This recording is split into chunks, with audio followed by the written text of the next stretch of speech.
प्यारे दर्शकों नमस्कार। आइए नजर डालते हैं हमारे प्यारे राज्य हरियाणा की तमाम बड़ी खबरों पर। वीडियो शुरू करने से पहले कमेंट बॉक्स में जय हिंद लिखकर हमें सपोर्ट करें। तो चलिए शुरू करते हैं। हरियाणा में आज भी जारी रहेगी शीतलहर। घने कोहरे से विजिबिलिटी होगी कम, जानी आगे का मौसम।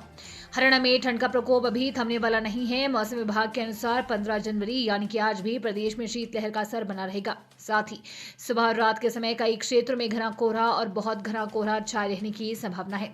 हरियाणा के कई हिस्सों में 16 जनवरी तक घने कोहरे की स्थिति बनी रह सकती है, जबकि 19 जनवरी तक अलग अलग स्थानों पर कोहरा देखने को मिलेगा। धुंध के कारण विजिबिलिटी के लिहाज से अंबाला में दृश्यता शून्य, हिसार और भिवानी में 20 मीटर, करनाल में 30 मीटर तथा चंडीगढ़ में 60 मीटर दर्ज की गई है। प्रशासन ने वाहन चालकों से सावधानी बरतने, धीमी गति से चलने और आवश्यक होने पर ही यात्रा करने की अपील की है।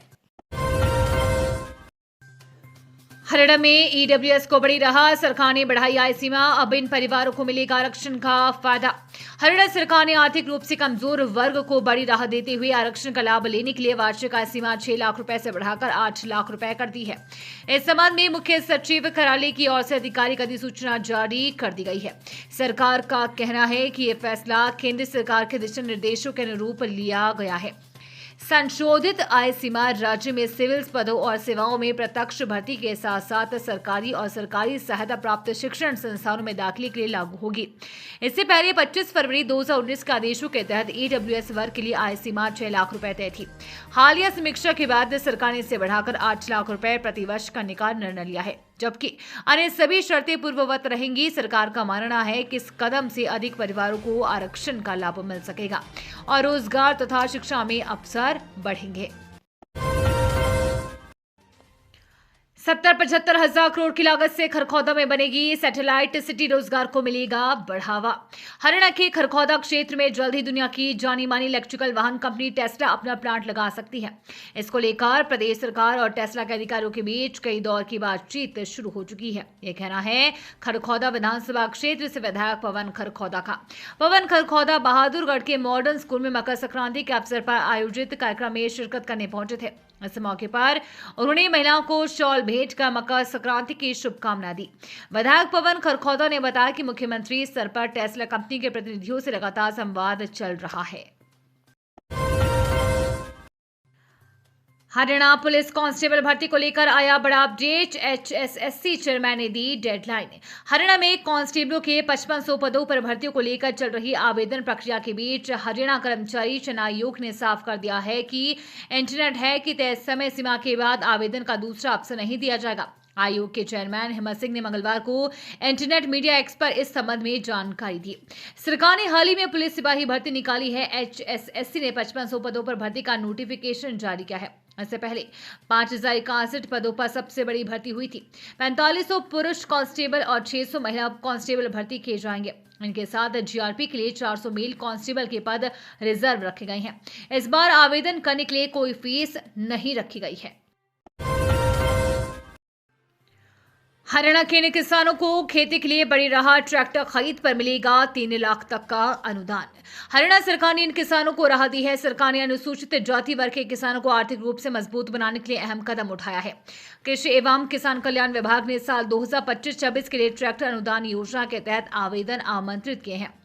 इस योजना के अंतर्गत पात्र एससी किसानों को 45 हॉर्स पावर या उससे अधिक क्षमता वाले ट्रैक्टर की खरीद पर 3 लाख रुपए तक अनुदान दिया जाएगा। बताया जा रहा है कि इच्छुक किसान 15 जनवरी तक कृषि विभाग के पोर्टल पर ऑनलाइन आवेदन कर सकते हैं।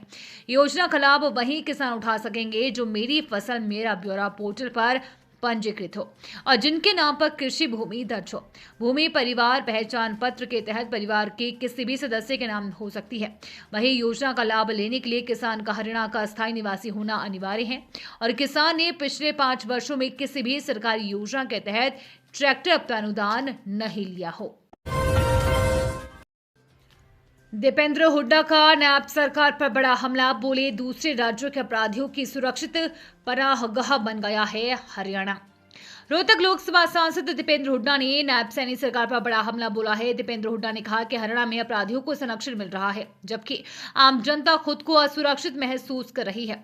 उनका कहना है कि हरियाणा में कांग्रेस के विधायक भी सुरक्षित नहीं है। माली विधानसभा क्षेत्र से विधायक कुलदीप वत्स को जान से मारने की धमकी मिली है।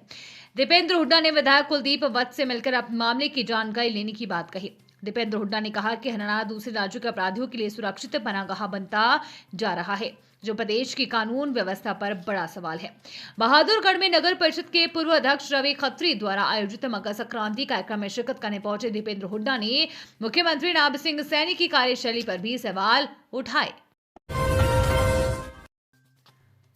SC/ST एक्ट रद्द होने पर व्यक्ति की मौत, परिजनों ने शव रखकर किया रोड जाम, पुलिस पर भी आरोप।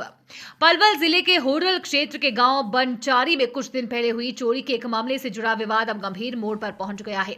वाल्मीकि समाज से जुड़े एक नाबालिग बच्चे पर चोरी का आरोप लगाने के बाद ब्राह्मण परिवार के खिलाफ SC/ST एक्ट के तहत मामला दर्ज कराया गया था। इसी मामले से कथित रूप से उत्पन्न तनाव के बीच ब्राह्मण समाज से जुड़े 59 वर्षीय राजेंद्र की मौत हो गई है। घटना के बाद गांव में आक्रोश फैल गया और ग्रामीणों ने शव को गांव में रोड पर रखकर जोरदार प्रदर्शन किया।